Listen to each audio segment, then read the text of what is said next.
ठाणे महानगरपालिका क्षेत्रात नाले सफाईची कामं वेगाने सुरू आहेत। ही कामे 31 मे पर्यंत पूर्ण करण्याचा निर्धार या पाहणी दरम्यान महापालिका आयुक्त सौरभ राव यांनी व्यक्त केला आहे।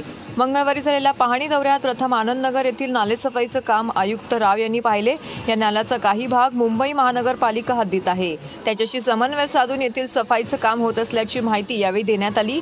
त्यानंतर रेल्वे मार्गाखालून जाणाऱ्या ज्ञानसाधना महाविद्यालयाच्या मागे असलेल्या नाल्याच्या सफाईचं काम आयुक्त यांनी पाहिले। या नाल्यातून मोठ्या प्रमाणावरती गाळ काढण्यात आला आहे।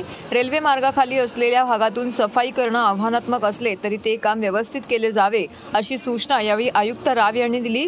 त्यानंतर वर्तकनगर येथील दोस्ती शेजारील नाला, महात्मा फुले नगर येथील नाला आणि कोरम मॉल लगतचा नाला यांची पाहणी आयुक्त राव यांनी केली।